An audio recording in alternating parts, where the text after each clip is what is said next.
Alors, merci Sœur Dominique de nous introduire dans ces œuvres qui sont, on les appelle aussi des immortels parfois, parce qu'ils font partie de l'Académie française, donc certains d'entre eux. Alors, pas seulement à voir aujourd'hui peut-être. Alors oui, aussi il y en a qu'un, Charles Péguy y était, hein, quand même. Alors on a fait un truc. Merci beaucoup pour la thématique. Vous savez, c'est toujours le bonheur des formateurs. On vous donne un sujet, vous dites oui, il y a la documentation, on y va. Et donc, je vais... Oui, d'accord, je vais comme ça.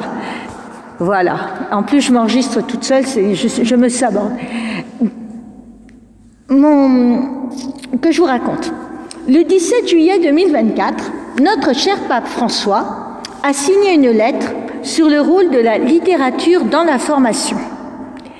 Et la formation, initialement, c'était la formation des prêtres, des séminaristes, et puis il a attendu à tout le peuple de Dieu, en passant par les gens actifs en Église, devant moi et aussi dans mon dos. Et il a souligné l'importance de la lecture de romans et de poèmes dans le parcours de maturation personnelle. Et donc, il a voulu insister sur nous qui sommes rassemblés ici pour que justement la lecture soit déployée. Et pour le pape François, la lecture a beaucoup d'avantages, en particulier parce que, et ça tombe bien maintenant, il n'y a ni audio, ni visio, mais simplement un texte, je vous ai donné, qui donne à penser, à méditer, à prier, à rêver. Donc merci beaucoup d'ouvrir, Père Gabriel, d'ouvrir nos paroisses à cette valeur forte qu'est la littérature. Et ce soir, moi, je vais vous présenter 3 articles, enfin 3 œuvres, 3 petits bouts d'œuvres que je vous ai donnés là. Et comme chacun sait, moi j'ai été un petit peu à l'école, mais du point de vue littéraire, je me suis pas étendue, je savais plus peut-être, mais c'est pas grave. Donc ce que j'ai fait ce que tout le monde m'a dit un jour, tu tapes ChatGPT, fais-moi un exposé sur l'espérance dans la littérature. Et en français dans le texte, et ChatGPT, généreusement, m'a cité des auteurs. Un auteur en particulier du XVe siècle qui s'appelle Alain Chartier. Bien sûr, dans mon ignorance, j'avais des notions sur Charles Péguy et la petite fleur L'Espérance.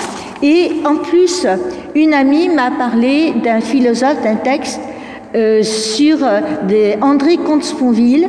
Et en fait, c'est un texte de littérature. Je suis restée dans le cahier des charges de notre cher curé. Et ce qui m'a intéressé, c'est que on va regarder l'intérêt de ce texte, c'est justement de voir comment argumenter quand on nous parle de l'espérance de cette façon-là. Donc, sont chrétiens, alors, les 2 premiers sont chrétiens. Le 3e, et d'ailleurs, j'étais bien élevée. Et le 3e, il a été chrétien et, comment dirais-je, il est passé ailleurs. Et c'est ça qui est très intéressant. Et donc, comment je vais faire? Je vais vous présenter une petite introduction sur l'auteur. On va lire ensemble le texte dans sa version que j'ai trouvée. Et puis on va essayer de voir de quelle manière c'est beau et de quelle manière on peut grandir. Donc, premier auteur, je vous l'ai dit, Alain Chartier. Il ne fallait pas m'en demander quelque chose sur son nom, ne serait-ce qu'il y a 2 mois. Qui est ce monsieur? C'est un homme qui est né en 1385. Maître S.A., secrétaire, attaché à la maison d'Anjou, puis au service de Charles VII, il se situe, donc ce qui est intéressant, c'est son impact dans la littérature, parce que se situe à un moment historique charnière, au cœur de la crise que connaît la royauté française lors de cette période particulièrement troublée de la guerre de 100 ans. 100, C-E-N-T. On est sage aujourd'hui. Et il est contemporain des événements politiques et douloureux que sont, on les connaît, la défaite d'Azincourt face aux Anglais en 1415, la guerre entre les princes à la suite de l'assassinat du duc d'Orléans, les exactions qui ont eu lieu à Paris en 1418, lorsque le parti bourguignon s'impose, le traité de Troyes en Champagne qui a déshérité Charles VII, donc il était au service de Charles VII et taxe Charles VII, il est déshérité, et son œuvre de Alain Chartier en français, en latin, en prose et en vers manifeste ses prises de position politiques, en particulier en faveur de la paix et de la réforme. Sa poésie va nous introduire dans l'inspiration amoureuse et dans le livre des 4 dames, puis La belle dame sans merci, écrite en 1424. Il fait entendre la voix féminine qui conteste le discours courtois, dénonçant l'écart entre idéal et réalité des comportements. Alain Chartier, à son heure, à son époque, il a été extrêmement réputé. On l'a présenté comme un grand maître du XVe siècle parce qu'il a l'art du dialogue, l'art de l'échange. Sa signature latine, Alanus Origi, évoque en même temps que l'image humble du charretier, l'orige latin, le conducteur, le pilote. Donc il va nous entraîner. Et comme le charretier définit la direction à suivre moralement et esthétiquement en chef de file d'un convoi, en se donnant à la fois un père et un maître, glorieux prédécesseurs, mais aussi guide pour l'avenir, les héritiers de Chartier le situent à la fois en arrière, en avant, un idéal esthétique. Donc je vous présente vraiment une œuvre littéraire telle qu'elle était, en langage courtois. Et bien sûr, c'est un ouvrage qui de 46 pages, en français de son siècle, et qui traduit une édition donc disponible aux éditions Honoré Champion. Vous aurez le livre de l'Espérance par Alain Chartier. Je vais vous en donner un tout petit extrait, et bien sûr, il est écrit en français de l'époque. Et c'est pour cela que le langage n'est pas exactement le même. Vous voyez, j'ai pris quelques époques qui passaient. Donc, au 10e an de mon dolent exil, comment maître Alain Chartier regrette les nobles chevaliers du temps passé qui, par bonne discipline militaire, maintenaient France en liberté. Depuis, par lâcheté, mise en souffrance et servitude. Et donc, voilà l'extrait que j'ai à vous donner. Le contexte est là, c'est une espérance complètement incarnée. On est dans la mouise jusqu'au cou. La France est en pleine défaite, c'est l'horreur. Et voilà que dans le langage courtois, Alain Chartier, noble, nous raconte ceci. Las, nous chétifs et de malheur nés, avons esté à maître destiné. Quand le haut prix du royaume déchient, et notre honneur en grief recouche chiette, qui fut jadis franc, noble et bienheureux, or est fac serre, confus et espérés, et nous furtifs, exiliés et ispères, avant tous maux essuyés et espers. Et tous les jours en douleur gémissons, pauvres, chassés à honte vieillissons, déserts, despices, nus et déshérités, pour droit survivre et amère vérité. Vous voyez un petit peu le contexte, ils sont là. Il y a la traduction? Oui, c'est ça. On comprend quand même. C'est plus difficile à comprendre que le provençal, mais je tenais à ce que vous ayez un texte dans son jus. Et portant en cœur, mais ça se traduit quand même, portant en cœur dur regret et remords du temps perdu, pays conquis à mi-mort, et l'avenir que penser ne savons, fort que petit d'espérance y avons, quand nous voyons ainsi France déchoir, et nous tous du déchier méchoir. Voilà l'espérance telle que nous présente Alain Chartier, avec des mots extrêmement courtois. Nous sommes là tous dans une démarche de grandeur et d'amour là, et il nous dit nous avons un petit espoir et ils seront toujours là. Donc dans l'humanité, quand les gens sont là, complètement opprimés comme ça, comme on a vu dans la Bible, eh bien voilà Alain Chartier qui, au XVe siècle, nous donne son amour de la France et le triste constat de cette déchéance. Et il doit dire, nous avons faible espoir, mais nous resterons unis, mais nous resterons solidaires. Et voilà comment je vous parle de l'espérance, parce que même quand le monde va mal, forcément, il y a toujours une espérance, une lumière à garder. C'est la même espérance que celle dont, avec fort brio, le Père Gabriel nous parla semaine passée. Voilà ce que je voulais vous dire, vous montrer que l'espérance, ce grand livre, le livre de l'espérance d'Alain Chartier, à son heure, il a eu une énorme cote et il y avait ce texte. Espérance dans la littérature, c'est pas d'hier, hein, vous voyez, 15e siècle, 15e siècle pour vous situer, Catherine de Sienne. C'est pas mal. Voilà l'époque. C'était mon petit point intéressant pour montrer la littérature courtoise. On est dedans, mais gardons l'espérance et il va nous nourrir, nos peuples, du livre de l'espérance, de même que à d'autres époques, on a trouvé d'autres moyens de donner l'espérance au peuple. Maintenant, j'ai passé au vrai, au bonheur, au pur, au ya, rien que lui. Et si on parle d'espérance dans la littérature, il n'y en a qu'un qu'il faut citer. Je vous parle de Charles Péguy.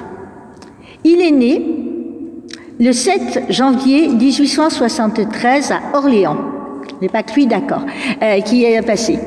Et il est le premier et l'unique enfant d'une famille d'artisans modestes. Sa mère et sa grand-mère maternelle sont rempailleuses de chaises. Son père, ouvrier menuisier, a laissé sa santé sur les barricades en 1870. Il meurt alors que meurt alors que Charles n'a que 10 mois. Et les deux femmes entre lesquelles grandit le petit garçon s'activent du matin au soir afin de gagner l'argent nécessaire aux besoins du foyer.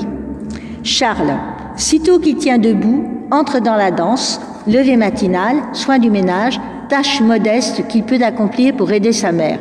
Pourtant, rien d'infernal dans cette cadence, loin de lui paraître accablante, elle est liée dans sa mémoire au paradis de l'enfance. Il était enfant, il y avait 2 femmes pour s'occuper de lui. À 10 mois, il a à peine connu son papa, c'est tout juste il a pu avoir Poutoun.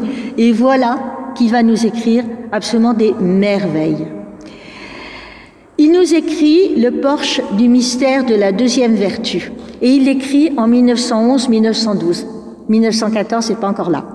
Et là, il va personnifier l'espérance sous les traits d'une petite fille s'avançant entre ses 2 grandes sœurs, la foi et la charité. Et de même que Chartier connaissait les vertus théologales, foi, espérance et charité, Péguy, il les connaît pas, il en vit. Il considère l'espérance comme la vertu la plus difficile et la plus agréable à Dieu, mettant en lumière sa nature unique et essentielle.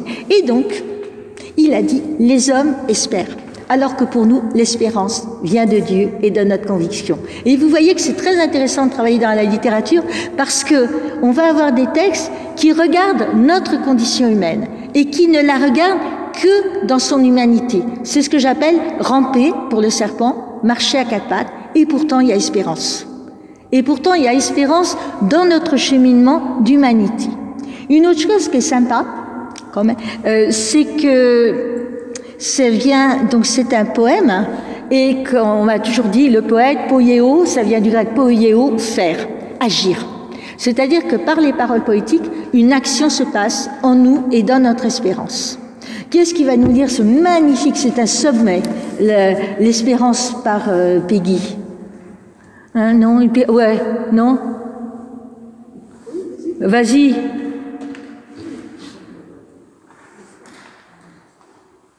Vas-y. Oui, t'as une bonne voix. Charles Péguy. La foi que j'aime le mieux, dit Dieu, c'est l'espérance. La foi, ça ne m'étonne pas. Ce n'est pas étonnant.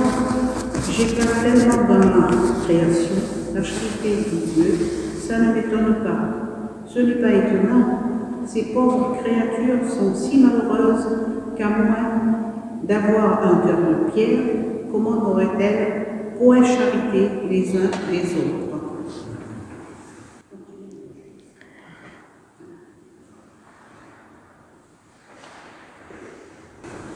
Ce qui m'étonne, Dieu, c'est l'espérance. Et je n'en reviens pas. L'espérance est une petite fille de rien qui est venue au monde le jour de Noël de l'année dernière. Cette petite fille de rien, elle seule, dans les autres, dans la salle. La foi, cela va de soi. La charité, malheureusement, de soi aussi, de soi. Mais l'espérance ne va pas de soi. L'espérance ne va pas toute seule. Pour espérer, mon enfant, il faut être bienheureux.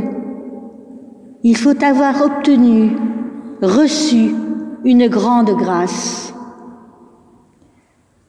La foi voit ce qui est. La charité aime ce qui est. L'espérance voit ce qui n'est pas encore et qui sera. Elle aime ce qui n'est pas encore et qui sera. Sur le chemin montant, sablonneux, malaisé, sur la route montante, traînée, pendue au bras de ses grandes sœurs qui la tiennent par la main, la petite Espérance s'avance. Et au milieu de ces deux grandes sœurs, elle a l'air de se laisser traîner, comme une enfant qui n'aurait pas la force de marcher et qu'on traînerait sur cette route malgré elle. En réalité, c'est elle qui fait marcher les deux autres, et qui les traîne, et qui fait marcher le monde, et qui le traîne, car on ne travaille jamais que pour les enfants, et les deux grandes ne marchent que pour la petite. Vous avez vu cette espèce de pépite extraordinaire que nous a donné Charles Péguy. Une enfance, vous avez, qui nous a un texte inspiré dans la même démarche. On a vu, quand on a parlé de l'espérance dans la Bible, foi et espérance ont du mal à séparer l'une de l'autre. Et voilà que la charité va au secours de le faire. La foi, comment elle est présentée? Charles Péguy nous dit, elle est issue, rien qu'à regarder la création, on a la foi. Combien de personnes se sont converties simplement parce qu'elles ont vu un bourgeon fleurir? Combien est-ce que nous avons cette capacité d'émerveillement qui est là et gardons-la? C'est pas une question de cheveux blancs et d'avoir les places qui se libèrent assises, qui se libèrent dans le métro parisien pour manquer d'espérance. Oui, la foi, il suffit de regarder. Et la charité, il suffit de voir toutes les personnes qui donnent la main, qui tendent le bras, il y a quelqu'un qui va mal, on va lui tendre la main. Et d'une manière ou d'une autre, il y aura cette charité qui déplace. Voilà ce que dit Charles Péguy, là. Et ces créatures, à moins d'avoir un cœur de pierre, comment est-ce qu'on n'aurait pas de charité pour les autres quand on voit la manière dont vous savez accueillir ici, dont chaque communauté paroissiale ouvre les bras pour les uns et les autres, quels qu'ils soient, avec c'est fabuleux, et on voit bien que la charité est incarnée. Mais l'espérance.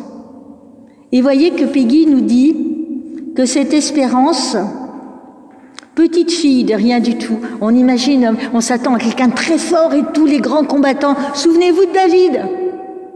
Tout petit, le dernier effet, t'as pas un petit-fils là qui traîne, là parce que je pense que c'est pas lui que je dois oindre. Vous vous rappelez de l'aventure de David, et tac, avec une fronde, ting, il a eu le gros Goliath, Nananer. Eh bien, l'espérance est toute petite de rien du tout. Et pourquoi elle est venue au monde le jour de Noël? Eh bien, parce que le jour de Noël, nous avons eu le niston qui est venu. Et par Jésus, nous avons eu cette espérance, cette promesse. D'ailleurs, j'ai repris, j'ai gardé en anti-sèche le catéchisme de l'Église catholique tel que nous l'a confié le Père Gabriel. Nous croyons, nous mettons notre confiance dans les promesses du Christ. C'est pour ça qu'elle est née le soir de Noël, l'année dernière, mais elle est née de toute éternité. Et vous voyez cette petite fille, elle traverse les mondes révolus, elle traverse les mondes blasés. Voilà ce que nous dit Péguy. Il a été élevé dans la foi, c'est un croyant à fond, et il essaye de nous dire par la poésie cette réalité-là. Et il ne nie pas notre réalité humaine, il ne nie pas que la charité continue et demeure, il ne nie pas de l'autre côté que forcément on a la foi, il suffit de regarder le monde. Et pour espérer, il faut être bienheureux. Notre bienheureux. Qu'est-ce qu'il va nous dire là? Il nous fait allusion, Kanyayou, aux béatitudes. Pour espérer, il faut vivre les béatitudes. Heureux faut qu'il être pauvre. Il faut avoir reçu une grande grâce. Et lui, la première grâce qu'il a reçue, la grâce d'être poète, la grâce d'avoir deux femmes qui sont occupées de lui, rempailleuses de chaises, qui bossaient, quoi. C'est trop fort. Et la question qu'on va se poser, nous, quelle est cette grâce que nous avons reçue et qui nous rend bien heureux? Notre baptême, bien sûr. La joie qu'on a à Noël, le niston, un nouveau-né, pardon. La foi. La foi voit ce qui est. Ça, on va voir tout à l'heure que c'est pas tout à fait le cas pour Comte-Sponville. Et la charité aime. L'une voit, l'autre aime. Et l'espérance voit ce qui n'est pas encore, mais qui sera de certitude. Il a la foi, il le dit, c'est certain. J'aime ce qui n'est pas encore et qui sera. Souvenez-vous de Jean 17. La vie éternelle, c'est qu'ils te connaissent, toi, le seul vrai Dieu. Si vous avez un texte à méditer un jour que vous comprenez pas grand-chose, vous prenez Jean 17, l'évangile de Jean, le chapitre 17, la grande prière sacerdotale de Jésus, qui dit « Elle aime ce qui n'est pas encore et qui sera la vie éternelle, c'est qu'ils te connaissent, toi, le seul vrai Dieu. » Et voilà que notre Charles Péguy y fait allusion. Et alors il avoue, il sait que la condition humaine, elle est montante, sablonneuse, malaisée, la route montante, elle avance pas. Ben, une petite fille, vous savez, quand il y a deux grandes sœurs pour la traîner, elle avancera pas. Hein. Si on la lâche pas, soit elle tombe dans son coin, c'est un petit peu la première menace que fait l'enfant. C'est trop dur, j'arrête. J'ai même le chien d'une copine un jour qui a fait ça, il s'est couché, pas possible. Mais la flamme espérance, si on la tire pas, ben c'est elle qui va tirer les autres. Et elle la tienne par la main et elle s'avance parce qu'elle sait que son devoir à elle, c'est de porter l'espérance. Je vous ai mis une icône qui est là. C'est une icône qui se trouve en Alsace, portée par la communauté orthodoxe d'Alsace qui a fait une grande journée sur l'espérance en 2014. Et donc elle était traînée par, je voulais une illustration, hein, pendue au bras de ses grandes sœurs, et comme une enfant qui n'aurait pas la force de marcher. On a l'impression que l'espérance, bof, si on nous parle de qu'est-ce que c'est qu'être chrétien, alors vous avez vu, j'existe, j'ai fait ceci, j'ai fait cela, j'ai fait. Et l'espérance se dit, mais moi je fais rien, de toute façon, j'aime ce qui sera, ce qui n'est pas encore. Voilà ce que nous dit Charles Péguy. Et les deux autres, ben, elles savent, la charité elle aime tout de suite, et la foi elle nous dit d'aimer Dieu. Et ce qui fait marcher le monde, c'est vraiment l'espérance. On ne travaille que pour les enfants. Combien de personnes se créent un PQ, il dit, il faut que mes enfants aient plus. Vous avez vu un peu, les deux femmes là, elles sont rentailleuses de chaises, elles ont sorti permis d'élever un Charles Péguy. C'est quand même pas rien. Et les deux vertus théologales ne marchent que pour la petite, puisque la petite qui vient d'elle, eh bien, elles vont la porter, c'est elle qui les porte, comme les petits-enfants, les arrière-petits-enfants deviennent les trésors pour leurs parents. La foi que j'aime le mieux, dit Dieu, c'est l'espérance. Charles Péguy nous a fait un petit sommet quand même. J'ai peur de briser une telle valeur littéraire, et publiée pour la première fois en 1916, et elle est quand même, la littérature nous porte à l'espérance. Lisez Charles Péguy. Si vous n'avez pas envie de lire Alain Chartier en vieux François, je comprendrais. Mais là, cette petite âme espérance. Donc, le porche du mystère de la deuxième vertu, c'était mon deuxième point. Et maintenant, je dis, puisqu'il y a des textes, j'ai droit à tout. Et il y a un monsieur qui s'appelle André Comte-Sponville, qui pourrait être l'enfant de certains. Il est né en 1952. Il est toujours de ce monde. Et lui, c'est des générations de philosophes qui succèdent aux grandes figures de mai 68. Quand on est né en 1952, vous êtes d'accord avec moi qu'on a son bac en 1970. Et donc, 12 ans après mai 68, si on veut faire un petit peu de philo, vous avez tous les philosophes qui sont là, je sais, j'en ai croisé, qui se retrouvent dans des endroits super bien, au hasard, hein, les barricades et Nanterre, comme Alain Chartier a été sur barricade. Et André Comte-Sponville, il propose une philosophie qu'il a puisée dans sa jeunesse chrétienne Et il a viré de bord. Il a étudié le marxisme auprès de Louis Althusser et il a intégré l'école normale supérieure en 1972, à l'âge de 20 ans, doué. Il envisageait de rentrer dans les ordres à l'adolescence et il a rencontré l'athéisme à 18 ans. Il a rejoint le Parti communiste français. Donc deux influences, le christianisme et il rejoint le Parti communiste. Ça se lit dans son œuvre, orientée à la fois vers le matérialisme et la vie spirituelle. Autrement dit, il y a eu quelque chose dans sa vie qui a fait qu'il est passé, non pas de cathare à catho comme certains, mais il est passé de catho à un mangeur. Il est entré en philosophie, quand est-ce qu'on a connu? C'est la publication d'un truc qui s'appelle le mythe d'Icare, publié en 1984, salué par Michel Foucault. Et il est par la suite très présent sur la scène médiatique. Il a enseigné à la Sorbonne jusqu'en 1998 et a publié en 1995 le petit traité des grandes vertus, qui connaît un grand succès critique et permet de populariser la philosophie tout en secouant le monde universitaire par un retour à la question antique de la vertu dans un paysage intellectuel dominé par la morale kantienne qui résonne en termes de devoir. La morale kantienne ou la morale janséniste, je vous recommande, ou Jean Calvin, encore pire. Il faut faire, on fait par devoir. Arrive le renouveau charismatique à cette époque-là, je vous signale.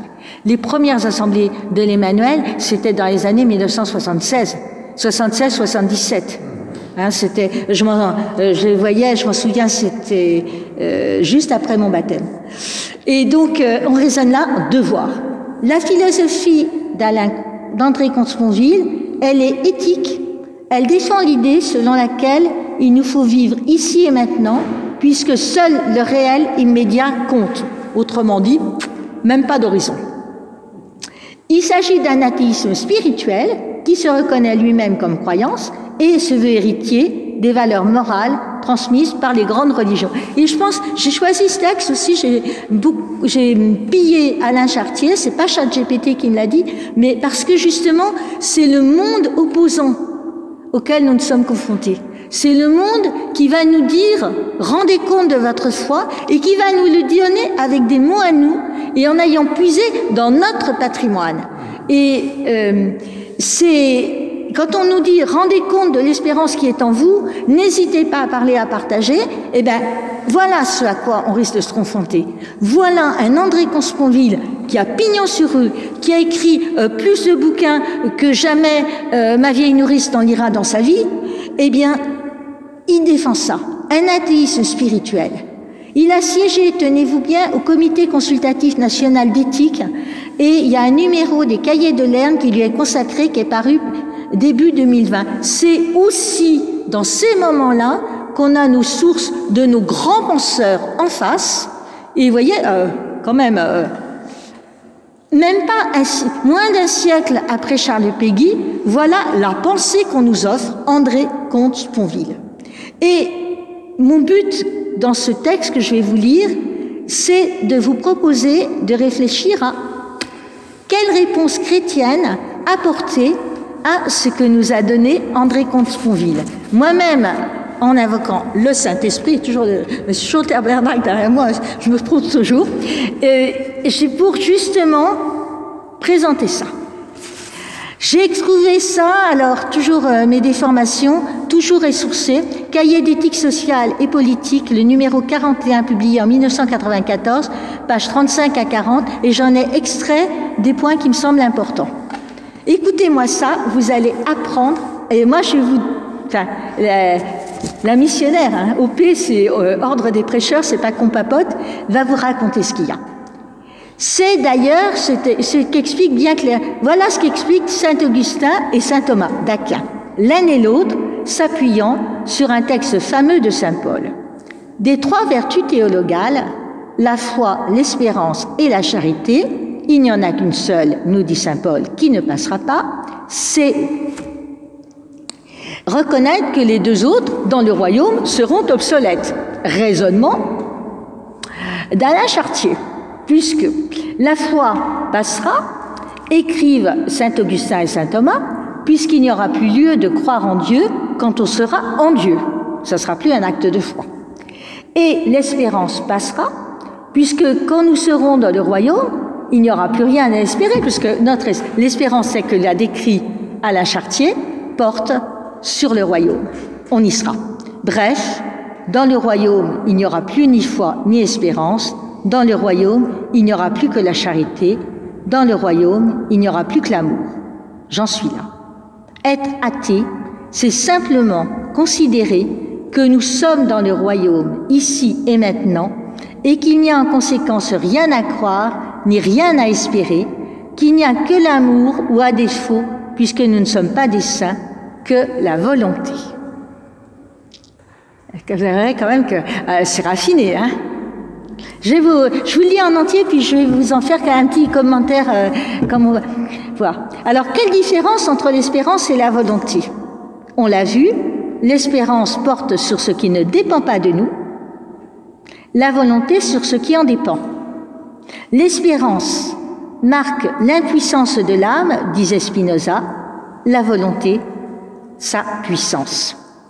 Quelle différence entre l'espérance et l'amour? L'espérance est un désir qui porte sur l'irréel, puisque quand bien même je crois espérer un objet existant, comme l'enfant qui rêve devant la vitrine du marchand de jouets, ce que j'espère en vérité n'est pas cet objet qui existe, mais sa possession qui n'est pas. L'amour, un désir, est un désir qui porte sur le réel. L'espérance est un manque, l'amour, une joie. L'amour est une joie, disait Spinoza, qu'accompagne l'idée de sa cause. Aimer, c'est se réjouir de pauvres de nous, si nous ne savons nous réjouir que de ce qui n'est pas. Pauvres de nous, si nous ne savons qu'espérer. Faut-il s'interdire d'espérer? Bien sûr que non. L'espérance est là toujours quand le manque est là, quand l'ignorance est là, quand l'impuissance est là. Le sage est sage, disait le philosophe Alain, non par moins de folie, mais par plus de sagesse. Inutile donc d'espérer le désespoir. Mieux vaut augmenter en nous la part de sagesse, la part de joie, la part de puissance, la part de connaissance. Il ne s'agit pas de s'interdire d'espérer, il s'agit de vouloir un peu plus et d'aimer un peu plus. D'ailleurs, précisait saint Thomas, le Christ lui-même n'a jamais eu la vertu d'espérance et il était pourtant d'une charité parfaite. Prendre modèle sur le Christ, comme vous le proposez, et comme j'y consens bien volontiers, ce qui ne veut pas dire que j'y parvienne, ce ne saurait donc être imiter son espérance, puisqu'il n'espérait rien, mais son amour, puisqu'il aimait tout. C'est ce que j'appelle la vérité du calvaire. Dieu nous a abandonnés, puisqu'il n'existe pas, il nous reste que l'amour et le courage. Vous avez vu un peu comment il a bossé? Il nous a fait un truc incroyable, quoi. Il a dit, hein, c'est quand même, c'est quand même fou. Il s'appuie sur saint Augustin, sur saint Thomas d'Aquin. Oui, mais et il va s'appuyer sur le Christ pour nous dire, quelque part, votre espérance est vaine, et c'est peut-être pour ça d'ailleurs qu'il est parti. Alors, moi j'aime bien, et j'ai beaucoup aimé, parce que si je compare son texte à la définition de l'espérance dans le catéchisme de l'Église catholique, vous vous souvenez la dernière fois, de 18-17, l'espérance, c'est une vertu par laquelle nous désirons le royaume des cieux. Il ne parle absolument pas du royaume des cieux. Il ne nous parle absolument pas de ça. Il dit, non, vous parlez du royaume d'après, mais de toute façon, le royaume d'après, il n'y aura plus ces vertus-là. Donc il a essayé de nous couper notre temps. Et de toute façon, pour lui, il n'y a pas de vie éternelle. Il n'y croit rien. Il croit rien. Il a eu dans sa vie un truc qui fait qu'on lui en a parlé et que maintenant, il est contre. Et il dit, mais c'est pas possible, cette vie éternelle. Quelque part, je ne sais pas qui lui a accompagné, de l'Évangile. Mais bref, ce bonheur, nous mettons notre confiance dans les promesses du Christ. Il ne parle absolument pas des promesses du Christ. Et moi, à cet homme-là, je vais dire, regarde, lis le Christ. Le Christ a-t-il vécu? Bof. De toute façon, même s'il a vécu, vous avez vu, son père l'a abandonné, il nous parlait pas d'espérance, il y croyait plus. Puis alors, vous savez, ils font comme tous les gens, ils vous piquent les textes de la Bible, par ici le texte, par ici saint Thomas, par ici saint Augustin. Vous voyez bien que j'ai raison puisque je m'appuie sur eux et que les textes qui font vos références, eh bien, ils ne vous parlent pas de cette espérance chrétienne. Et donc sur la grâce, il ne connaît pas. Et ce que j'aime, vous voyez, son discours, moi je lui démonte, mais alors avec un grand plaisir. Hein, je ne m'appelle pas saint Thomas d'Aquin qui utilisait la philosophie d'Aristote, mais j'ai envie de lui dire, tu nous parles, toi, de saint Paul. Qu'est-ce que tu en as lu de saint Paul? Est-ce que tu as vécu un peu ce qu'il a vécu, là? Tu dis que l'amour ne passera pas, mais vas-y. Est-ce que tu vas donner comme espérance aux gens qui désespèrent? Être athée, c'est considérer que nous sommes dans le royaume. Mais moi, je suis désolée, hein, je suis croyante, je suis déjà dans le royaume. Quand je vois la façon dont on s'accueille les uns les autres, dont chacun dit après vous, madame, s'il vous plaît, et tout, et cette merveilleuse unité de la communauté chrétienne qui fait grandir, au milieu duquel il y a forcément le Christ, eh bien, je suis désolée, mais on anticipe le royaume. Donc, lui dit, puisqu'on est déjà dans le royaume, qu'espérons-nous de plus? On espère un monde total où, éventuellement, il n'y aura pas ses opposants. Il n'y aura pas quelqu'un qui voudra ce que veulent les autres. Il n'y aura pas ce lien de tentation qui sont derrière. Il nous invite à argumenter la sagesse, mais bonhomme, nous on apprend, nous on est dans une église où la première chose qu'on dit aux gens, t'as quoi comme diplôme, toi, chrétien? Alors il dit, moi j'étais berger comme Osée. Il dit, ouais, c'est chouette, et t'as fait ton caté. Tu connais tes prières. Et toi, ah ouais, ta sœur de Polytechnique, et une sœur, la prière du Carmel de Montmartre est polytechnicienne. Et on lui dit, tes neurones, qu'est-ce que t'en fais? Il dit, ah bah, le Seigneur m'a donné une tête, je la mets à son service. Vous faites comme l'un de mes amis, la première ordination où je suis allée, papa, maman, j'ai mon diplôme de Polytechnique, maintenant, vous n'allez pas me pomper l'air. Il le disait pas comme ça parce que c'était un Parisien, presque. Je rentre au séminaire. Il est rentré au séminaire. Je veux dire par là que face à un André Comte-Sponville qui nous dit l'espérance, nous n'avons pas espéré, il n'y a rien à espérer que l'amour. Moi, j'ai à espérer un monde qui soit meilleur et que je vais, par la grâce de Dieu, améliorer. Je lui dis que mon référence, elle, c'est pas espérance à volonté. Lui dit, par force de volonté, on y arrivera. Alors, j'espère pour lui qu'il va bien y arriver. J'espère, hein, parce qu'il est encore de ce monde et que je connais des gens qui sont nés en 1952 qui nous ont quittés.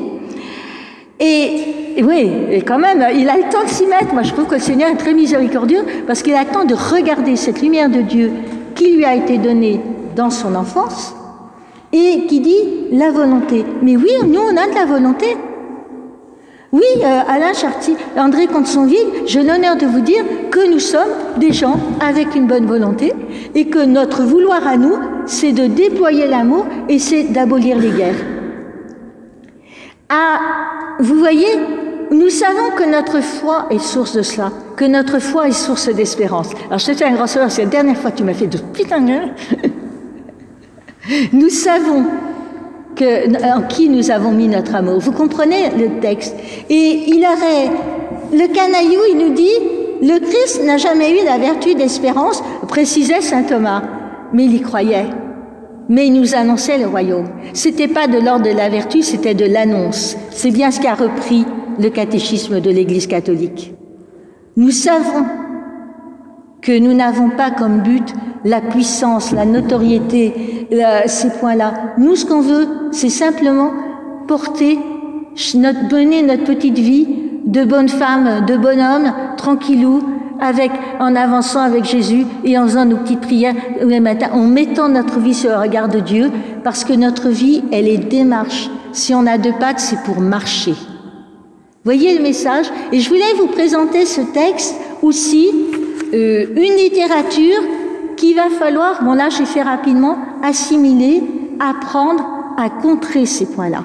Et moi je les compte, je prends pas le petit livre rouge, parce qu'on est de la génération aussi petit livre rouge, je dis mais le Christ, est-ce qu'il a vécu, est-ce qu'il a parlé, où est-ce qu'il t'emmène? J'ai été formée à la mission Ordre des prêcheurs et je vous invite à regarder vraiment ce texte en disant faut-il s'interdire d'espérer? Mais bonhomme, je te laisse vivre. Mais moi j'espère. Et ce que j'espère, c'est que toi tu rencontreras la lumière de Dieu. C'est que toi tu te rendras compte qu'il y en a un qui est mort par amour pour toi. Et que même si tu lui as rien demandé, il l'a fait gratuitement. Moi ce que j'espère, c'est que tu découvriras quelle est la source de cet amour. Parce que n'oublions pas, cette génération-là, elle a été élevée dans la foi. Elle a fait le caté. Celle qui nous suit redécouvre Dieu autrement. À voir les jeunes qui étaient là la semaine dernière, c'était fou. Donc voilà, je voulais vous montrer ce 3e texte. 3 textes où vous parlez l'amour courtois. On espère à 4 pattes, on est opprimé.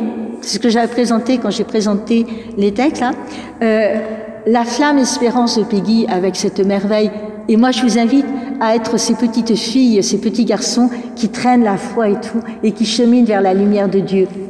L'Église, elle est tournée vers l'Orient. Nous, on est orientés. Et oui, comme disait le Père du désert, être dans un état pareil, pas savoir où on va. Et donc, cette espérance-là va nous porter. Donc, pour conclure, à travers ces œuvres, moi, je trouve que, ah oui, ça c'est la conclusion, c'est pas triste. L'espérance, une belle constante dans la littérature française, et c'est pour ça que pour la semaine prochaine, il y aura plein de textes disponibles, qui reflètent les préoccupations morales, spirituelles et philosophiques de chaque époque. Des réflexions médiévales sur la vertu chrétienne, jusqu'aux analyses sur le rôle de l'espérance dans une société technologique, on a une riche palette de perspectives qui invite le lecteur à se dire « mais quelle est mon espérance? Est-ce que c'est une espérance de serpent à plat ventre? Est-ce que c'est une espérance de quadrupède qui espère bien que la chasse sera bonne? Ou une espérance à 2 pattes de garder toujours la tête au ciel et les yeux fixés sur un seul objectif, le royaume, et pas y aller tout seul ?»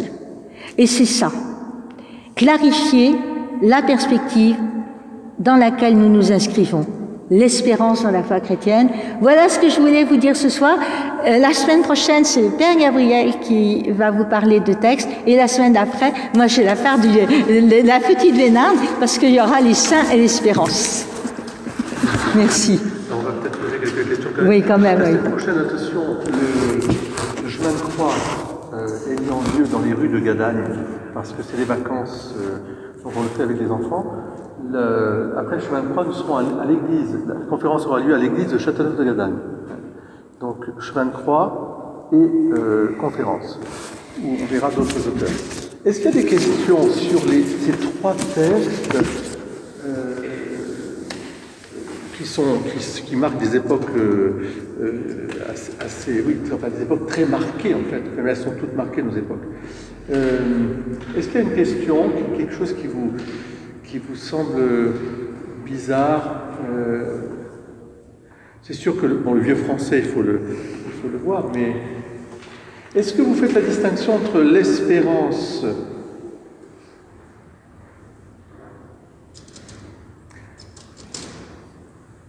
confrontée à des grandes épreuves? C'est dans la Bible, évidemment, nous le voyons bien. C'est ce bion Alain Chartier,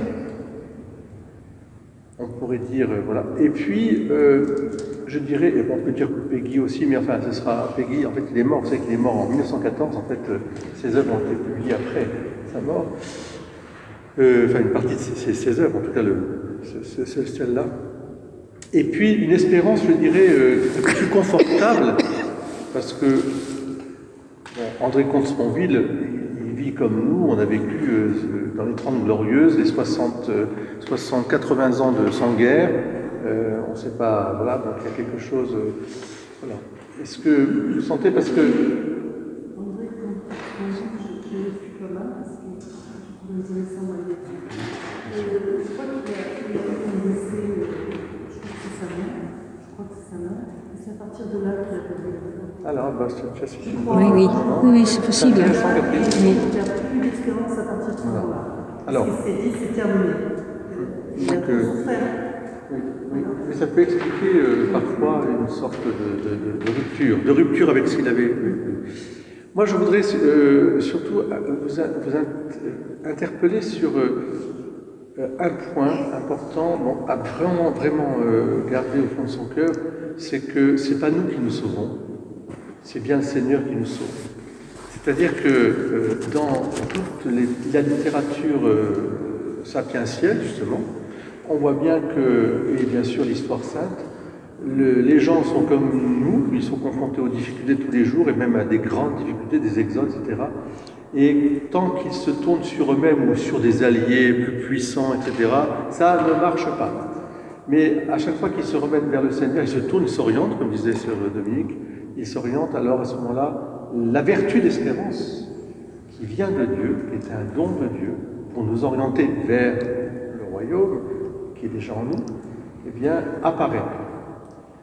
Donc, ce qui est frappant dans André Comte-Sponville, c'est, d'une certaine manière, l'héritage qui n'est pas sans valeur, d'une esthétique, on va dire, d'une morale plutôt, d'une morale païenne, enfin ce qu'on appelle une morale païenne, avec des vertus, il y a des vertus, etc. Il y a des choses qui sont tout à fait légitimes. Mais c'est, comme disait très bien, j'ai bien aimé l'expression, le serpent, le quadrupède et l'homme, c'est vraiment, pour moi, la limite entre le serpent et le quadrupède. Mais c'est quand même le quadrupède, à mon avis, qui domine là. C'est en fait, si tu chasses l'ignorance, tu es dans le paradis. C'est vraiment toute la théorie depuis Platon déjà que l'ignorance est ce qu'il faut combattre pour qu'il y ait la vertu. Je ne dis pas qu'il ne faut pas connaître, mais c'est pas ça de l'ordre de la grâce. C'est bien autre chose.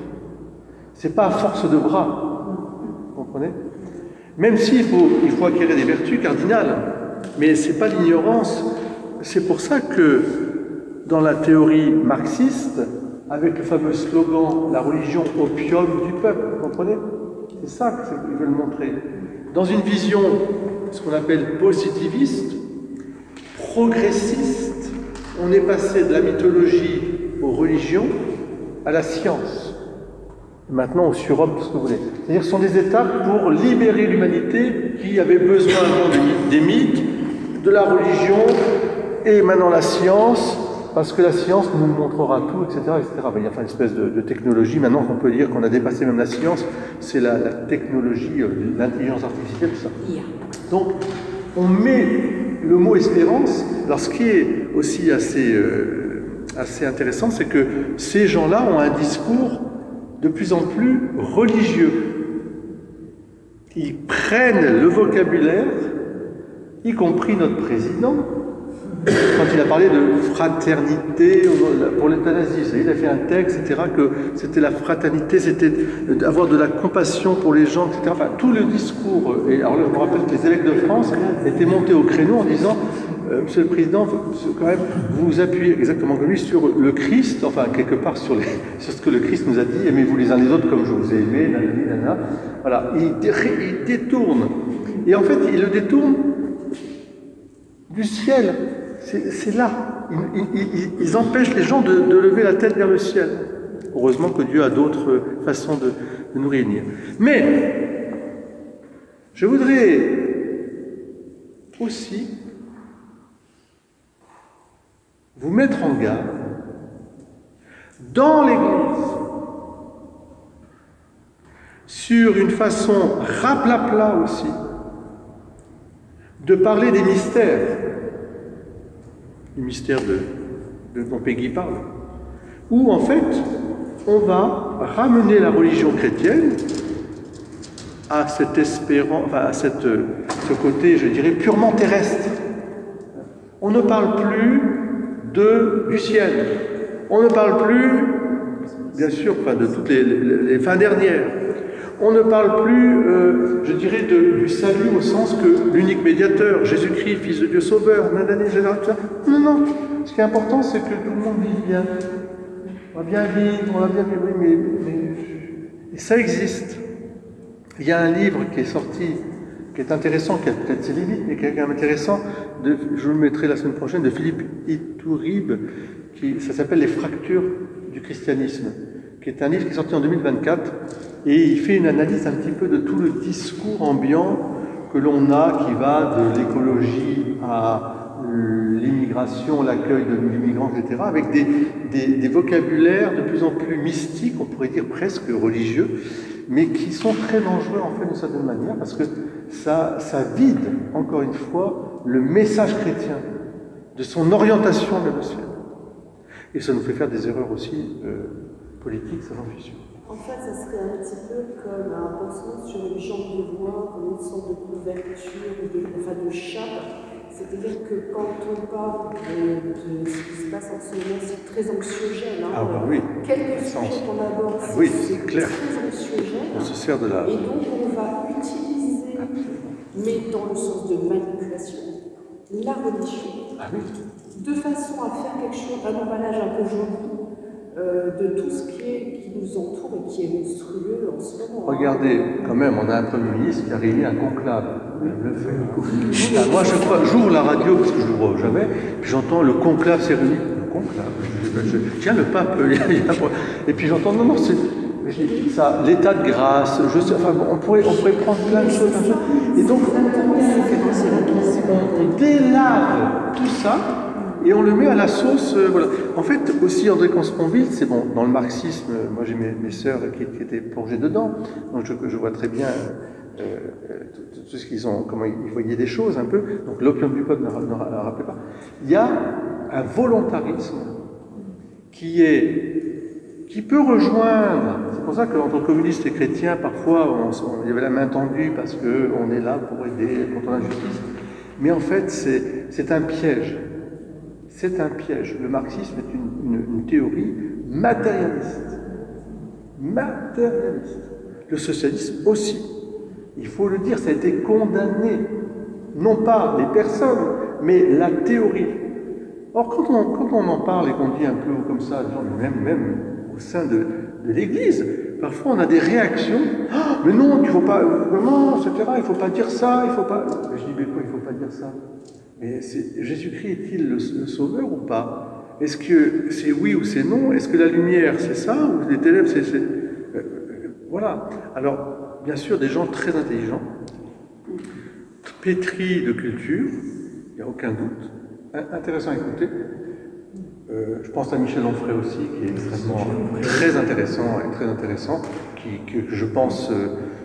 lui aussi est travaillé par la foi, il a été baptisé, il a rejeté la foi, mais il est vraiment profondément imprégné de ça, mais il n'a pas d'espérance. Alors je lui avais écrit à Michel Onfray, parce qu'il avait pris la défense, c'était à propos de l'Église, justement, il avait pris la défense à un moment d'une histoire, et je lui ai écrit en disant, il ne sera pas dit que, j'avais repris un peu Peggy, il ne sera pas dit qu'un chrétien ne défende pas un juif, j'avais pas dit, il ne sera pas dit qu'un chrétien ne défende pas un athée. Je dis, cher Michel, si vous le permettez, ce qui me gêne dans vos écrits, c'est l'absence d'espérance. C'est-à-dire qu'il a les mêmes conclusions que nous. C'est-à-dire la décadence, le monde ne va plus, etc. Mais il n'y a rien derrière. Alors, ça commence un tout petit peu à venir. Heureusement, il a peut-être croisé un peu Philippe de Villiers, peut-être, mais parce qu'il est sur CNews. Mais ce qui nous distingue, je lui ai dit, c'est que l'Église est porteur d'espérance. Là où il y a le chaos qui sera toujours, parce que le monde tourne. Le monde, c'est un chemin de passage. Oui, enfin le monde, il y aura un monde nouveau, des cieux nouveaux, une terre nouvelle. Donc ce monde est passager et transitoire. On le fait pour le mieux, mais comme disait Mère Teresa, je ne m'occupe pas de la pauvreté. C'est un leurre de vouloir éradiquer la pauvreté. c'est complètement débile. Je m'occupe du pauvre, c'est pas pareil. Je ne fais pas des théories, parce que les communistes étaient nuls à voir. Ouais, Mère Teresa, Nadine, on va changer la société. Vous avez dit, oh, non, elle était sage. Vous voyez, rien de nouveau sous le soleil.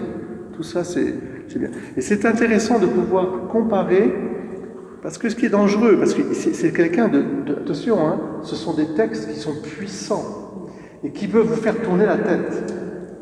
Donc, moi je comprends qu'il y ait des étudiantes ou des étudiants qui, quand ils ont lu ça, ils sont tournés, voilà, parce que c'était le truc à la mode, hein, puis je veux dire, c'était puissant. Hein, comme mes sœurs qui sont profs toutes les deux et qui étaient en 68 à l'université et qui ont bu complètement ces paroles et qui sont allés droit dans le communisme en disant c'est ça la vraie religion maintenant. C'est pas votre religion, etc. Donc il faut reparler d'autant plus des vertus théologales qui nous viennent gracieusement de Dieu et qui nous font... c'était l'oraison de ce matin, je crois, qu'à travers les choses terrestres, que nous gardons toujours la tête levée vers le mystère de Pâques qui arrive. Voilà. La semaine prochaine, à Gadane, nous verrons 3 auteurs. Je vous dis tout de suite. On verra d'abord Paul Claudel,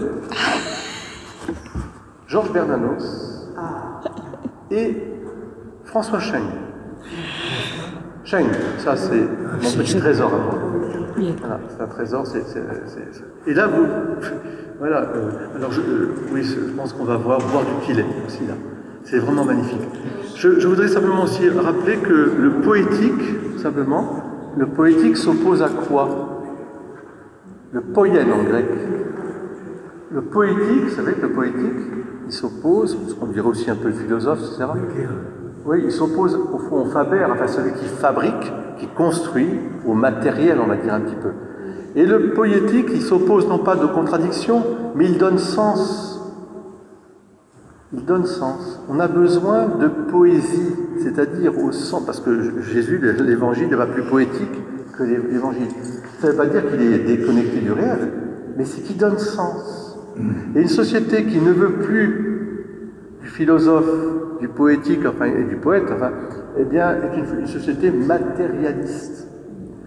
Et ça, le grand danger qui nous guette aujourd'hui, il est là, on voit bien, parce qu'on a perdu le sens. Merci, Sœur Dominique. Merci à vous. Une très grande... ces textes, voilà. Ça me fait rire parce que j'ai ma sœur Anne, avec qui je converse et qui est très spinoziste et très kantienne, et aussi Sponville. Je vais lui envoyer un petit peu... elle a 75 ans, hein, elle a de l'âge, elle a fait l'abrégé de lettres. Ouais. Maintenant, elle revient un peu vers la foi. Rendons grâce. Vers le spirituel. Rendons grâce. Merci beaucoup.